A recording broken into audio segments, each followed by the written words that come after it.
السلام علیکم ورحمۃ اللہ تعالی وبرکاتہ۔ نحمدہ ونصلی ونسلم علی رسولہ الکریم، اما بعد فاعوذ باللہ من الشیطان الرجیم، بسم اللہ الرحمن الرحیم۔ ان اللہ وملائکتہ یصلون علی النبی یا ایہا الذین آمنوا صلوا علیہ وسلموا تسلیما۔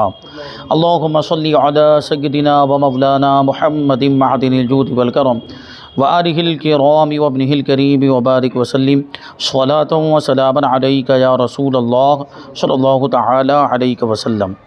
یہ جو بیان ہے وہ اس زمانے میں مروجہ ناجائز تجارتوں کے بارے میں، یعنی ایسے ناجائز کاروبار جو رائج ہو گئے ہیں اور جن کا لین دین لوگ کر رہے ہیں، تو اس کے بارے میں بتا رہے ہیں۔ اسی میں سے ایک بے ہے، یہ تو حالانکہ جائز ہے شریعت کے اعتبار سے، لیکن اس میں بہت ساری ایسی خرابیاں آ گئی اور بہت ساری ناجائز صورتیں، اس کی جدید صورتیں آ گئی، پیدا ہو گئی ہیں، اس میں معاملات ہیں۔ تو کہتے ہیں کہ باہمی رضامندی سے، اس کو کہتے ہیں نیلامی والی بے۔ نیلامی والی بے یعنی بولی لگاتے جس میں وہ آکشن ہوتا ہے۔ کہتے ہیں کہ باہمی رضامندی کے ساتھ نیلامی کی صورت میں کسی چیز کی خرید و فروخت کرنا جائز ہے، اور اس کی اصل حدیث شریف میں بھی ہے، جس کی طرف میں نے اس سے پہلے والے درس میں اشارہ کیا تھا، اور وہ حدیث پاک میں آپ حضرات کو سناؤں۔ سنن ابی داؤد کی حدیث ہے، اور اس واقعے سے ہمیں ایک سبق بھی ملتا ہے۔ جو حدیث پاک کے اندر جو واقعہ بیان کیا گیا ہے، اور حضور پاک صلی اللہ علیہ وسلم نے جو وہ انصاری صحابی ہیں ان کو جو نصیحت فرمائی، وہ ہمارے لیے بھی بہت ہی قیمتی ہے، یقیناً پوری امت کے لیے حضور کے ارشادات تو قیمتی ہیں۔ حضرت انس رضی اللہ تعالیٰ عنہ سے مروی ہے کہ ایک انصاری صحابی نبی کریم صلی اللہ علیہ وسلم کی بارگاہ میں حاضر ہوئے اور کچھ مانگنے لگے، یعنی وہ غریب تھے، ان کے پاس کھانے پینے کے لیے کچھ بھی نہیں تھا، تو حضور کی بارگاہ میں انہوں نے سوال کیا۔ تو اب دیکھیں، حضور پاک صلی اللہ علیہ وسلم چاہتے تو ان کو کچھ بھی دے دیتے، درہم دے دیتے، دینار دے دیتے، یا اگر حضور پاک صلی اللہ علیہ وسلم کے پاس نہ ہوتا کچھ تو کسی صحابی کے ذریعے سے دلوا دیتے، یہ بھی کر سکتے تھے۔ لیکن نبی پاک صلی اللہ علیہ وسلم نے ان کو نصیحت فرمائی اور ان کو ایک الگ طریقہ بتایا۔ جو طریقہ بتایا وہ بہت ہی بہترین طریقہ ہے۔ حضور پاک صلی اللہ علیہ وسلم نے ارشاد فرمایا کہ کیا تمہارے گھر میں کوئی چیز ہے؟ یعنی کچھ دیا نہیں، پوچھ رہے ہیں کہ تمہارے گھر میں کوئی چیز ہے؟ تو وہ جواب دیتے، کیونکہ وہ غریب تھے صحابی، اب ان کو مانگنے کی ضرورت پڑ گئی، تو سوچیں کہ ان کی مالی حالت کیسی ہوگی، کیسے وہ تنگ دست ہوں گے، کیسے حاجت مند اور ضرورت مند ہوں گے۔ تو اب وہ جب حضور نے پوچھا کہ تمہارے گھر میں کیا ہے، تو وہ جواب دیتے ہیں کہ ایک کمبل ہے جس کا بعض حصہ ہم اوڑھتے ہیں اور بعض حصہ بچھاتے ہیں۔ دیکھیں، سوچیں، ایک ہی کمبل ہے، اسی کمبل کو اوڑھتے بھی ہیں اور اسی کمبل کو بچھاتے بھی ہیں۔ اور پھر کہا کہ ایک پیالہ ہے جس میں ہم پانی پیتے ہیں، یہی دو چیزیں ہیں گھر کے اندر۔ تو اب ان کی غریبی کا آپ اندازہ لگائیں۔ اب حضور پاک صلی اللہ علیہ وسلم نے کیا فرمایا؟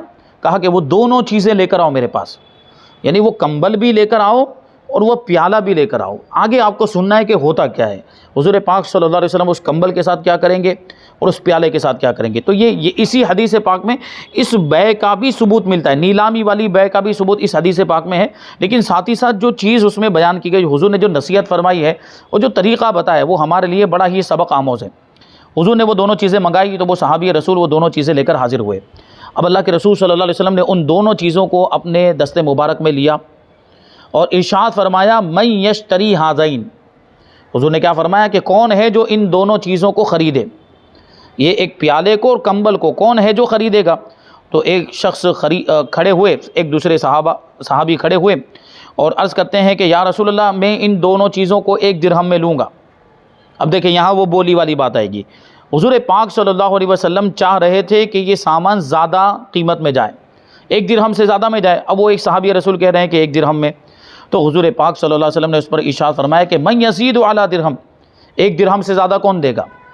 1 درہم تو یہ دینے کے لیے تیار ہے، لیکن 1 درہم سے زیادہ کون؟ تو یہ نیلامی میں ایسا ہی تو ہوتا ہے، بولی لگانے میں یہی ہوتا ہے۔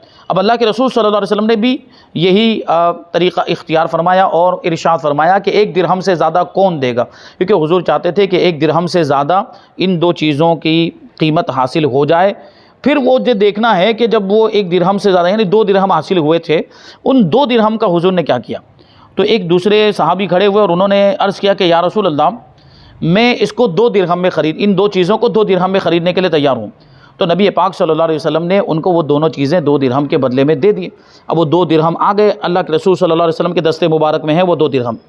اب حضور پاک صلی اللہ علیہ وسلم نے اپنے دستے مبارک سے وہ 2 درہم انصاری صحابی کو عطا فرمائے، اور کیا کہا کہ جاؤ اور ان میں سے ایک کے ذریعے کھانا خرید کر لاؤ، اور وہ کھانا لے جا کر اپنے گھر والوں کو دے کر آؤ، کیونکہ ابھی ان کو کھانے کی ضرورت، اسی لیے تو مانگ رہے تھے، وہ گھر والوں کے لیے انتظام نہیں تھا تو مانگ رہے تھے۔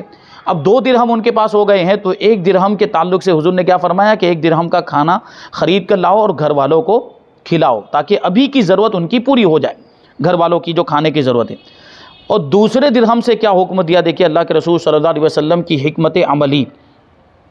حضور پاک صلی اللہ علیہ وسلم فرماتے ہیں کہ یہ کھانا دے دو اور دوسرے کے ذریعے سے ایک وہ کلہاڑی خرید کے لاؤ۔ کیا خرید کے لاؤ؟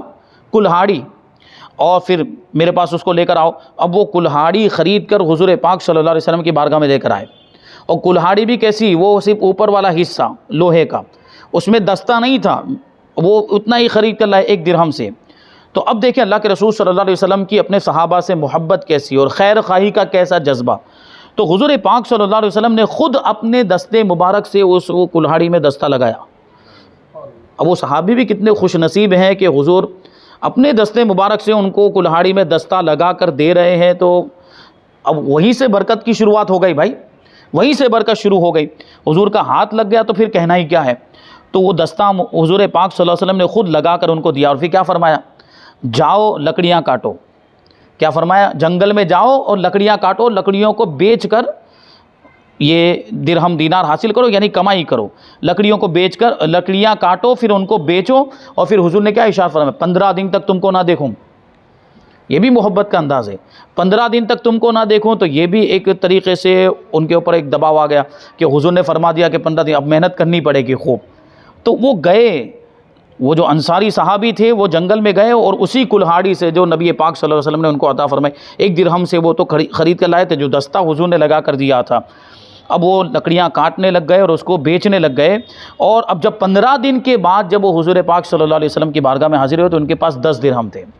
ان کے پاس کتنے درہم ہو چکے تھے؟ 10 درہم ہو چکے تھے۔ اب ان کے پاس یعنی اب ضرورت سے زیادہ اب یہ ہو گئے، تو کیا کیا انہوں نے، بعض درہموں سے کپڑا خریدا اور بعض درہم سے انہوں نے کھانا خریدا، کیونکہ کھانے کی بھی ضرورت تھی، اور وہ کمبل بھی بیچ چکے تھے تو کپڑے کی بھی ضرورت تھی، تو کپڑا بھی خریدا، اور اس طرح اب سلسلہ چل پڑا۔ اب وہ روزانہ جاتے تھے جنگل میں اور لکڑی کاٹ کر اس کو بیچتے تھے۔ تو پھر اس پر جو حضور پاک صلی اللہ علیہ وسلم نے جو جملہ ارشاد فرمایا کہ انہوں نے محنت سے کمایا، دیکھیں یہ بات یاد رکھیں، یہاں جو حضور پاک صلی اللہ علیہ وسلم پوری امت کو جو سبق دینا چاہتے ہیں وہ یہ ہے کہ کسی کے سامنے ہاتھ نہیں پھیلانا چاہیے۔ جب اعضاء سلامت ہے تو آدمی کو محنت کر کے کمانا چاہیے۔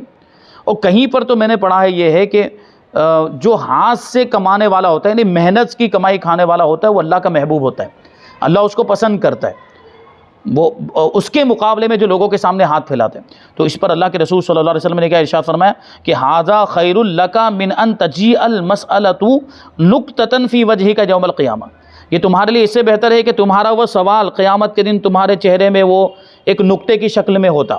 یہ جو تم لوگوں کے سامنے ہاتھ پھیلا رہے ہو، یہ ہاتھ پھیلانا تمہاری یہ یہاں پر پیشانی پر ایک نقطے کی شکل میں ہوتا، جس سے یہ بات ظاہر ہو جاتی کہ تم دنیا میں لوگوں سے مانگا کرتے تھے۔ تو اس لیے حضور پاک صلی اللہ علیہ وسلم نے اپنے صحابی کو سوال کرنے نہیں دیا، بلکہ کہا کہ جاؤ اور محنت کی کمائی کھاؤ۔ تو یہ ایک واقعہ بہت ہی پیارا واقعہ ہے اور بہت ہی نصیحت آموز واقعہ ہے، اس سے نصیحت حاصل کرنی چاہیے اور محنت کی کمائی کھانی چاہیے، کبھی بھی کسی کے سامنے ہاتھ نہیں پھیلانا چاہیے، اور اللہ سے یہی دعا بھی کرنی چاہیے۔ اور اسی میں وہ جو ہے بیع میں یزید کا ثبوت ملتا ہے۔ بیع میں یزید کا مطلب ہی وہ ہوتا ہے کہ نیلامی والی بیع، بولی والی بیع، اور یہ جائز ہے شریعت کے اعتبار سے باہمی رضامندی کے ساتھ اگر یہ ہو، مگر اس میں بہت ساری ناجائز صورتیں اس زمانے میں آ چکی ہے۔ جیسے ایک تو یہ ہوتا ہے آکشن جب وہ لوگ لگاتے ہیں تو اپنے آدمی چھوڑ دیتے، اس میں جو سامان بیچنے والا ہے اس میں اس نے اپنا آدمی چھوڑ دیا ہے، تاکہ وہ مقصد صرف اتنا ہوتا ہے کہ وہ قیمت کو بڑھائے۔ اگر کوئی 10,000 بول رہا ہے تو یہ 12,000 بول دے، پھر اس سے آگے سلسلہ چلے تو یہ اور بیچ میں کچھ بول دے، اس طرح وہ قیمت آگے بڑھتی چلی جائے۔ اس نے اپنا آدمی رکھا ہوتا ہے کمیشن پر جو بیچنے والا ہوتا ہے، تو یہ طریقہ درست نہیں، یہ تو غلط ہے، یہ تو دھوکہ دینا ہو گیا۔ تو یہ بھی ایک صورت آ گئی ہے۔ اور پھر اس میں اور بھی کچھ چیزیں ہیں جو بتاتے ہیں کہ آج کل جو صورت بہت عام ہو چکی ہے وہ یہ ہے کہ فقط چیز کی قیمت بڑھانے کے لیے بولی لگائی جاتی ہے، خاص اس کام کے لیے آدمی رکھے جاتے ہیں جنہوں نے وہ چیز تو خریدنی نہیں ہوتی، بس دوسروں کو اس چیز کی زیادہ قیمت دینے پر ابھارنا ہوتا ہے، خود خریدنے کا ارادہ نہیں ہوتا، بس ایسے ہی شامل ہو گئے، قیمت بڑھانا ہے بس، اس کو مقصد ہی وہ ہوتا ہے کہ اس کی قیمت بڑھتی رہے اور دوسرا آدمی جو ہے کہ اس کی زیادہ قیمت دے کر پھر اس کو خرید لے۔ علامہ مولانا مفتی محمد امجد علی اعظمی حضور صدر الشریعہ رحمۃ اللہ تعالی علیہ فرماتے ہیں کہ نجش مکروہ ہے، حضور اقدس صلی اللہ علیہ وسلم نے اس سے منع فرمایا، اور نجش یہ ہے کہ مبی یعنی بیچی جانے والی چیز کی قیمت بڑھائے اور خود خریدنے کا ارادہ نہ رکھتا ہو، اس سے مقصود یہ ہوتا ہے کہ دوسرے گاہک کو رغبت پیدا ہو اور قیمت سے زیادہ دے کر خرید لے، اور یہ حقیقتاً خریدار کو دھوکہ دینا ہوتا ہے، آدمی کے خریدنے کا ارادہ نہیں ہے۔ جیسے مثال کے طور پر عام طور پر بھی ایک آدمی کوئی سامان بیچنا چاہتا ہے، اس کے سامنے ایک اس کا گراہک موجود ہے، یہ تیسرا شخص بیچ میں آ جاتا ہے، بھائی کتنے میں دو گے؟ تو وہ کہتا ہے کہ اس کے اتنے میں دیں گے، تو کہ یہ چیز تو بہت اچھی ہے، اس کی تو اور زیادہ قیمت ہونی چاہیے، اس کی اور قیمت بڑھاؤ تم، میں اتنے دینے کے لیے تیار ہوں، یوں کر کے وہ ہے اس کی قیمت میں اضافہ کرتا ہے، پھر وہ جو گراہک ہوتا ہے وہ اس کو زیادہ قیمت میں لینا پڑتا ہے، اور اس طرح جو ہے کہ دھوکہ دینے کے طریقے اپنائے جاتے ہیں، یہ غلط ہے، یہ درست نہیں ہے۔ اب آگے وہی سوال ہے کہ چوری کا مال بیچنا اور خریدنا کیسا ہے؟ سوال ہے کہ ایک شخص چوری کیا ہوا مال خریدتا اور بیچتا ہے تو یہ بات معلوم ہوتے ہوئے زید سے مال خریدنا اور آگے کسی اور کے ہاتھ فروخت کرنا جائز ہے یا نہیں؟ جواب کہتے ہیں تقریباً ہر مارکیٹ میں چوری کے مال کی خرید و فروخت کے تعلق سے مسائل پیش آتے ہیں، یعنی کہیں نہ کہیں تو اس طرح جو ہے وہ چوری کا مال ہوتا ہے جس کی خرید و فروخت ہو رہی ہوتی ہے، تو اس کے تعلق سے حکم کیا ہے وہ بیان کرتے ہیں۔ اعلیٰ حضرت امام اہل سنت امام احمد رضا خان فاضل بریلوی رضی اللہ تعالی عنہ نے چوری کا مال خریدنے کے تعلق سے ممانعت کی دو صورتیں بیان فرمائی، یعنی چوری کا مال خریدنا منع ہے، اس کی دو صورتیں۔ پہلی یہ صورت ہے کہ یقینی طور پر معلوم ہو، کنفرم ہو کہ یہ مال چوری کا ہے، اور دوسری صورت یہ ہے کہ واضح قرینے کی بنیاد پر گمان قائم ہو، گمان قائم ہوتا ہو کہ یہ چوری کا مال ہے۔ مطلب کیا ہوا؟ ایک تو یہ کہ یقین کے ساتھ معلوم ہے کہ یہ چوری کا مال، دوسری صورت یہ کہ یقین کے ساتھ نہیں معلوم لیکن کوئی قرینہ ہے، کوئی ایسی چیز ہے وہاں پر جو یہ بتا رہی ہے کہ یہ چوری کا مال ہے، جس سے غالب گمان ہو جا رہا ہے کہ ہاں یہ چوری کا مال ہونا چاہیے۔ جیسے کہ کوئی شخص ہے جو بہت غریب ہے، بہت پھٹیچر ہے، اچانک کوئی بہت قیمتی چیز بیچنے لگ گیا تو اس کے پاس وہ چیز آئی کہاں سے؟ تو یہ ایک قرینہ ہوتا ہے، اس کی حالت کو دیکھ کر ہمیں پتہ چلتا ہے کہ اس کی حالت تو ایسی نہیں کہ اتنی قیمتی چیز وہ بیچے، مطلب ہے کہ کہیں سے چوری کر لایا ہے، تو یہ گمان غالب والی بات ہو جاتی ہے۔ ان دونوں صورتوں میں خریداری جائز نہیں ہے، یعنی اگر یقین ہو کہ چوری کا مال ہے یا گمان غالب ہو کہ چوری کا مال ہے، دونوں صورتوں میں اس کو خریدنا جائز نہیں ہے۔ اور ایک تیسری صورت ہے، وہ کہتے ہیں کہ تیسری ممکنہ صورت یہ، یعنی ایک پاسبلٹی یہ ہے کہ نہ معلوم تھا نہ ہی کوئی قرینہ تھا، یعنی یقین کے ساتھ بھی نہیں معلوم اور گمان غالب بھی نہیں ہے کہ یہ چوری کا مال ہے، لیکن خریداری کے بعد پتہ چل گیا کہ جو ہم نے خرید لیا وہ تو چوری کا مال آ گیا ہمارے پاس، تب بھی یہ مال مالک کو واپس کر دینا فرض ہے، لازم اور ضروری ہے۔ جو میں نے اشارہ کیا تھا کہ اگر خرید لیا تو پھر کیا کریں گے؟ پہلے پتہ نہیں تھا، جب خرید رہا تو اگر پہلے سے پتہ ہو تو خریدنا ہی جائز نہیں ہے، لیکن جب خرید رہا تھا اس وقت اس کو معلوم نہیں تھا، نہ ہی گمان غالب تھا کہ یہ چوری کا مال ہے، خرید لیا، اب بعد میں اس کو پتہ چلا کہ یہ تو ہم نے جو خریدا ہے یہ مال چوری کا ہے، تو اب جو اس کا مالک، جو اصل مالک جس کے پاس سے چرایا گیا، وہ جو بیچنے والا تو مالک ہی نہیں ہے نا، اس کا جو چوری کر کے بیچ رہا ہے وہ تو اس کا مالک ہی نہیں ہے، تو جو اصل مالک جس کے پاس سے اس نے چرایا ہے اس کو واپس کرنا فرض ہے۔ چنانچہ فتاوی رضویہ شریف میں ہے کہ چوری کا مال دانستہ یعنی جان بوجھ کر خریدنا حرام ہے، بلکہ اگر معلوم نہ ہو، مظنون ہو یعنی گمان ہو، جب بھی خریدنا حرام ہے۔ مثلا کوئی جاہل شخص کہ اس کے مورثین بھی جاہل تھے، کوئی علمی کتاب بیچنے کو لائے اور اپنی ملکیت بتائے تو اس کے خریدنے کی اجازت نہیں۔ کیا مطلب ہوا؟ یہ ایک دلیل، جیسے میں نے ابھی کہا کہ ایک بالکل پھٹیچر آدمی، بالکل غریب آدمی اور بہت قیمتی سامان لے کر آ گیا، تو اس سے یہی پتہ چلتا ہے کہ اس کا نہیں، کہیں سے چرا کر لایا۔ تو وہی کہہ رہے کہ ایک جاہل آدمی ہے اور اس کے مورثین میں بھی سب جاہل تھے، یعنی اس کے باپ دادا بھی سب جاہل تھے کہ وہ علمی کتاب اس کے پاس ہو ہی نہیں سکتی، پھر بھی کوئی علمی کتاب لا کر بیچ رہا ہے اور اس کو اپنی ملکیت بتا رہا ہے، اس کا مطلب یہ ہے کہ وہ اس کی ملکیت نہیں، کیونکہ اگر وہ جاہل ہے اور اس کے باپ دادا بھی سب جاہل تھے تو اس کے پاس کتاب کہاں سے؟ کتاب تو عالموں کے پاس ہوتی ہے نا، کتاب تو عالم جن کا تعلق علم سے ہوتا ہے، پڑھنے پڑھانے سے ہوتا ہے، کتاب ان کے پاس ہوگی. جاہل آدمی کتاب لے کر آ گیا تو یہ قرینہ ہے اس بات کا کہ وہ کتاب اس کی نہیں ہے، کہیں سے چرا کر لایا ہے، تو اس کا خریدنا جائز نہیں ہے. اور اگر نہ معلوم ہے نہ کوئی واضح قرینہ ہے تو پھر خریداری جائز ہے. یعنی یقین کے ساتھ بھی نہیں معلوم اور کوئی قرینہ بھی نہیں ہے، کوئی دلیل بھی نہیں ہے اور گمان غالب بھی نہیں ہے تو پھر خرید سکتے ہیں. پھر اگر ثابت ہو جائے، یعنی خریدنے کے بعد یہ بات ثابت ہو جائے کہ تو چوری کا مال ہے، تو اس کا استعمال حرام ہے، بلکہ مالک کو دیا جائے، اور وہ نہ ہو تو اس کے وارثوں کو دیا جائے. اگر مالک کا انتقال ہو گیا ہو تو اس کے وارثوں کو دیا جائے، اور اگر وارثوں کا بھی پتہ نہ چلے تو پھر فقیروں کو دے دیا جائے، فقیروں کو صدقہ کر دیا جائے، کیونکہ یہ مال ہم استعمال ہی نہیں کر سکتے، اس میں ہمارا حق ہی نہیں ہے. تو ظاہر سی بات ہے جو چوری کر کے بیچ رہا ہے وہ تو کیا ہوگا، وہ تو بیچ کر بھاگ جائے گا، اس کو ڈھونڈنا مشکل ہو جائے گا. اگر وہ کہیں مل جاتا ہے تو اس کو تو پہلے سزا دلوائی جائے کہ چوری کا مال بیچا، چوری کی ہے تو چوری کی بھی سزا دلوائی جائے اور اس کو بیچنے کی بھی سزا، اور تاوان وغیرہ کے جو معاملات ہوتے ہیں کہ وہ مال اس نے جو بیچ دیا ہے، یا تو اگر وہ مال صحیح سالم ہے تو وہ اس کے مالک تک اس کے ذریعے سے پہنچایا جائے، اس کو تو پتہ ہوگا نا کہاں سے چوری کر کے لایا، تو اس کے ذریعے سے اگر وہ مل جاتا ہے تو اس کے ذریعے سے اصل مالک تک اس مال کو پہنچایا جائے. کبھی ایسا ہو سکتا ہے کہ وہ مال استعمال ہو گیا اور ختم ہو گیا، وہ کوئی ایسی چیز تھی ختم ہو جانے والی چیز تھی، وہ ختم ہو گیا تو اب تاوان دینا پڑے گا اس کے بدلے میں، یعنی اس کی قیمت جو اس کی واجبی قیمت جو بنتی ہے وہ دینی پڑے گی، واجبی قیمت جو بنتی ہے وہ دینی پڑے گی، اور اس کو پہنچانا پڑے گا اصل مالک تک. اور لیکن یہ تو اس وقت ہوگا جب وہ بیچنے والا بیچ میں جو وہ ملا، ورنہ تو عام طور پر ہوتا کیا ہے، وہ اگر وہ مجرم ہے تو وہ رکے گا تھوڑی، وہ تو بھاگ جائے گا. تو اب یہاں دشواری پیش آئے گی مالک کو ڈھونڈنے کی کہ مالک نہیں مل رہا، تو اپنی کوشش کے مطابق اپنی پوری کوشش کرے، اپنی طاقت کے مطابق حتی الامکان جہاں تک ہو سکے اس کو ڈھونڈے، مل جائے تو اس کو وہ مال دے دے. اور اگر نہیں ملتا ہے تو پھر دیکھیے وہ انتقال ہو گیا تو اس کے وارثوں کو، اگر اس کے وارث بھی نہیں ملے تو پھر فقیروں کو پر صدقہ کر دے، کیونکہ اس کا استعمال کرنا اس کے لیے جائز ہی نہیں ہے. تو بہت ہی جانچ پڑتال کرنے کے بعد ہی اس طرح کا کوئی سامان خریدنا چاہیے. اسی وجہ سے وہ جو باقاعدہ جو مطلب آفیشیل طریقے پر جو لوگ بیچتے ہیں، باقاعدہ ان کی جن کی دکانیں ہوتی ہیں، باقاعدہ جن کا کاروبار ہوتا ہے، انہی سے سامان خریدنا چاہیے. ایسے ہی کوئی بھی چلتے پھرتے سے کوئی سامان خریدنا نہیں چاہیے، کیونکہ وہاں پر یہ ہو سکتا ہے کہ وہ چوری کا سامان ہو. آگے ایک سوال ہے، جانداروں کی شکل والے کھلونے خریدنا اور بیچنا کیسا ہے؟ آج کل مارکیٹ میں بچوں کے لیے مختلف جانوروں کی شکلوں کے کھلونے ملتے ہیں جو کہ پلاسٹک، لوہے اور پیتل کے بنے ہوئے ہوتے ہیں. کیا بچوں کے لیے یہ کھلونے خریدنا اور بچوں کا ان سے کھیلنا جائز ہے؟ کیونکہ سوال یہ آ جاتا ہے کہ تصویر بنانا بھی حرام ہے، گھر میں تصویر رکھنا بھی حرام ہے. لیکن یاد رکھیں، اس سے پہلے یہ مسئلہ آ چکا ہے کہ تصویر اگر ذلت کی جگہ پر ہے تو کوئی حرج نہیں.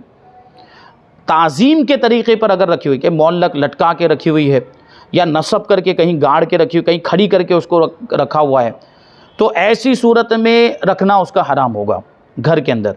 لیکن ذلت کی جگہ پر ہے، جیسے چپل جہاں پہ اتارتے ہیں وہاں پر پڑی ہوئی ہے، یا ایسے ہی پڑی ہوئی ہے، وہ تعظیم والی کوئی اس کے اندر وہ یہ نہیں پائی جا رہی ہے. اور یہ بات ذہن میں رکھیں، تعظیم کی کوئی جہت ہو تب وہ اس کا رکھنا، لیکن ذلت کے ساتھ اگر اس کو رکھا ہوا ہے، اہانت کے ساتھ اس کو رکھا ہوا ہے تو رکھنے کی اجازت ہے. اور کھلونے جو ہوتے ہیں وہ مجسم تصویر ہوتے ہیں، مجسم تصویر، باقاعدہ ان کا جسم بنا ہوا تھا، ہاتھ ہے، اعضاء وغیرہ سب بنے، تو مجسم کا یہ مطلب ہوا. ایک تو وہ تصویر جو عکسی تصویر ہوتی ہے جو کیمرے سے نکالتے ہیں وہ عکسی تصویر ہوئی، اور یہ مجسم تصویر ہوتی ہے. تو یہ تو اس سے زیادہ اس کا سخت حکم ہونا چاہیے. لیکن آپ یہ بات یاد رکھیں کہ اس سے کھیلا جاتا ہے، بچے اس سے کھیلتے ہیں، اس کا مقصد ہی ہوتا ہے، کھلونے کا مقصد ہی ہوتا ہے. کھلونے کا نام ہی کھلونا اس لیے رکھا گیا کہ وہ کھیلنے کا ذریعہ ہوتا ہے، وہ کھیلنے کا آلہ ہوتا ہے. اور کسی چیز کے ساتھ کھیلنا یہ اس کے لیے ذلت کی بات ہوتی ہے. یہ نہیں بولا جاتا جملہ یہ تو کھلواڑ ہو گیا، یعنی وہ اس کے لیے یہ معمولی چیز ہو جاتی ہے، ذلت والی بات ہو جاتی ہے. تو اس کے ساتھ کھیلنا ہی یہ اس کی ذلت ہے، یہ اب اس کے لیے تعظیم نہیں ہوئی. تو اس کو کھلونے کو کھیلنے کے لیے ہی بنایا گیا کھلونے کو، تو یہ اس کی ذلت پہلے سے وہیں سے اسٹارٹ ہو گئی، اور اس کو جب کھیلا جا رہا ہے تب بھی وہ ذلت ہی کا معاملہ ہے. تو اس کو خریدا بھی جا سکتا ہے اور اس کو گھر میں رکھا بھی جا سکتا ہے. لیکن ہاں، تعظیم کے طریقے پر بچے جب تک کھیل رہے ہیں تب تک کوئی مسئلہ نہیں ہے. لیکن جب بچے کھیل کر فارغ ہو چکے تو اب اس کو رکھنا ہے تو کیسے رکھیں گے؟ اسی انداز میں اس کو سلا کے رکھیں، اس کا منہ جو ہے وہ نیچے زمین کی طرف ہو، یا اس کو کہیں چھپا کر رکھے، کسی چیز میں بند کر کے رکھ دیں، اس انداز میں رکھیں.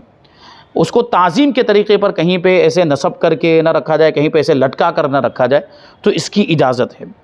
دیکھیں پوچھی گئی صورت میں یہ کھلونے خریدنا بھی جائز ہے اور بچوں کا ان سے کھیلنا بھی جائز ہے، لیکن ایک بات کا ضرور خیال رکھا جائے کہ وہ کھلونے نہ خریدے جائیں جن میں میوزک جیسی نحوست ہوتی ہے۔ بعض کھلونے ایسے ہوتے ہیں جن میں سے آواز نکلتی، گانے بجتے ہیں، میوزک بجتا ہے، وہ جائز نہیں ہے۔ رد المحتار میں کھلونے کے متعلق علامہ ابن عابدین شامی رحمۃ اللہ تعالی علیہ لکھتے ہیں کہ کھلونے اگر لکڑی یا پیتل کے ہوں تو ان کو خریدنا جائز ہے، اور ہمارے یہاں پہ پلاسٹک وغیرہ بھی، یہاں مقصد یہ ہے کہ سونے چاندی وغیرہ کی چیزیں استعمال کرنا ویسے بھی جائز نہیں ہے، تو پیتل کے ہیں، لوہے کے ہیں، یا پلاسٹک کے ہیں، یا لکڑی کے ہیں، تو وہ خریدے جا سکتے ہیں کھلونے۔ صدر الشریعہ بدر الطریقہ مفتی امجد علی اعظمی فتاوی امجدیہ میں لکھتے ہیں رحمۃ اللہ تعالی علیہ، لوہے، پیتل، تانبے کے کھلونوں کی بیع یعنی ان کی خرید و فروخت جائز ہے کہ یہ چیزیں مال متقوم ہیں، یعنی وہ ایسا مال ہے جن سے نفع اٹھانا جائز ہے، تو ان کی بیع بھی جائز ہے۔ ایک اور مقام پر لکھتے ہیں کہ معلوم ہوا کہ ان کا تصویر ہونا وجہ عدم جواز بیع نہیں ہے۔ غور کرنے کی ضرورت ہے عبارت پر کہ یہ تصویر تو ہے، تصویر ہونے میں تو کوئی حرج نہیں، وہ کوئی شک نہیں ہے، تصویر ہونے میں تو کوئی شک نہیں ہے، بلکہ یہ تو مجسم تصویر ہے، لیکن کہتے ہیں کہ ان کا تصویر ہونا ان کی بیع کو ناجائز نہیں کرتا، ان کی خرید و فروخت کو ناجائز نہیں کرتا، کیونکہ مال تو ہے وہ۔ تو کہتے ہیں، مزید فرماتے ہیں کہ رہا یہ امر کہ ان کھلونوں کا بچوں کو کھیلنے کے لیے دینا اور بچوں کا ان سے کھیلنا، یہ بھی ناجائز نہیں ہے۔ کیوں ناجائز نہیں ہے؟ کہ تصویر کا بر وجہ اعزاز مکان میں رکھنا منع ہے، عزت کے طریقے پر، تعظیم کے طریقے پر گھر میں رکھنا یہ منع ہے، نہ کہ مطلقاً یا بر وجہ اہانت بھی۔ مطلب کیا ہے کہ مطلقاً منع نہیں ہے، تعظیم کے طریقے پر ہو تو گھر میں رکھنا منع ہے، اگر ذلت کے طریقے پر ہو، اہانت کے طریقے پر ہو، یا تعظیم والی کوئی صورت نہ ہو تو گھر میں رکھنے کی اجازت ہے، اور بچوں کا ان سے کھیلنا بھی جائز ہو، کھیلنے میں تو ذلت ہی ذلت ہے۔ تو یہ اس طریقے سے ان کھلونوں کی خرید و فروخت بھی جائز ہو، گھر میں اس انداز میں، یعنی تعظیم کے طریقے پر نہ ہو، اس طریقے پر رکھنے کی اجازت ہے۔ اور یہاں پر یہ بیان ہوا۔ اب آگے اس سے ملتا جلتا ایک سوال ہے کہ تصویر والی چیزوں کی خرید و فروخت کرنا کیسا ہے؟ جیسے کوئی ٹی شرٹ ہے، کوئی کپڑا ہے، اس پہ تصویر بنی ہوئی ہے، تو اس کی خرید و فروخت کرنا کیسا ہے؟ یہ ایک الگ مسئلہ ہے۔ اور پھر جعلی مہر بناتے ہیں کچھ لوگ، جعلی سکے بناتے ہیں اور پھر وہ اس کے ذریعے سے لوگوں کو دھوکہ دیتے ہیں، نقلی بل بناتے ہیں، جعلی بل بناتے ہیں۔ تو یہ کچھ باتیں انشاءاللہ تبارک و تعالیٰ آئندہ درس میں شامل کریں گے۔ اللہ تبارک و تعالیٰ کی بارگاہ میں دعا ہے کہ جو کچھ بھی بیان ہوا اس پر ہم سب کو عمل کرنے کی توفیق عطا فرمائے۔ وما علینا الا البلاغ۔ السلام علیکم۔